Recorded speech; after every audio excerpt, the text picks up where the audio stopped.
नमस्कार, मी प्रशांत मेटके पाटील. मित्रांनो, जन्म आणि मृत्यू आपल्या हातात नाही.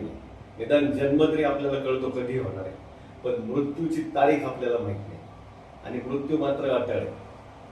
मग जन्म आणि मृत्यू याच्या कालावधीमध्ये जो काळ असतो ना, त्याला जीवन असं म्हणतात. सगळ्यांनाच माहिती.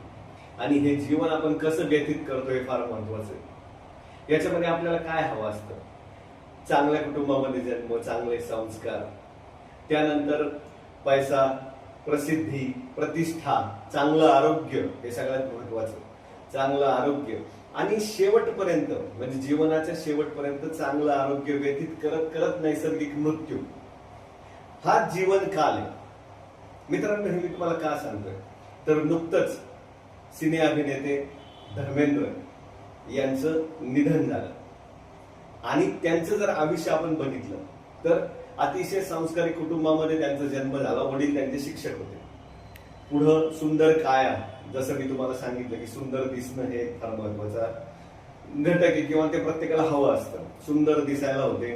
पैसा, प्रतिष्ठा, प्रचंड प्रसिद्ध असे सिने अभिनेते होते. आयुष्यभर चांगलं काम केलं आणि वयाच्या 89व्या वर्षी त्यांचं दुःखद निधन झालं आता परवा. मित्रांनो, अशा पद्धतीनं आयुष्य जगलं पाहिजे. माझ्या वतीनं आणि सर्वांच्या वतीनं धर्मेंद्र यांना अतिशय मनापासून भावपूर्ण श्रद्धांजली. नमस्कार, मी प्रशांत मेटके पाटील. मित्रांनो, जन्म आणि मृत्यू आपल्या हातात नाही.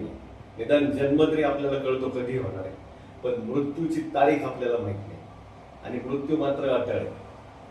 मग जन्म आणि मृत्यू याच्या कालावधीमध्ये जो काळ असतो ना, त्याला जीवन असं म्हणतात. सगळ्यांनाच माहिती. आणि हे जीवन आपण कसं व्यतीत करतो हे फार महत्वाचं आहे. याच्यामध्ये आपल्याला काय हवं असतं? चांगल्या कुटुंबामध्ये जन्म, चांगले संस्कार, त्यानंतर पैसा, प्रसिद्धी, प्रतिष्ठा, चांगलं आरोग्य, हे सगळ्यात महत्वाचं. चांगलं आरोग्य आणि शेवटपर्यंत म्हणजे जीवनाच्या शेवटपर्यंत चांगलं आरोग्य व्यतीत करत करत नैसर्गिक मृत्यू, हा जीवन काल आहे.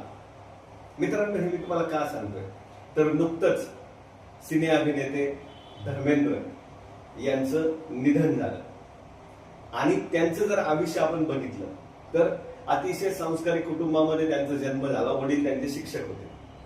पुढं सुंदर काया, जसं मी तुम्हाला सांगितलं की सुंदर दिसणं हे फार महत्वाचा घटक आहे किंवा ते प्रत्येकाला हवं असतं. सुंदर दिसायला होते. पैसा, प्रतिष्ठा, प्रचंड प्रसिद्ध असे सिने अभिनेते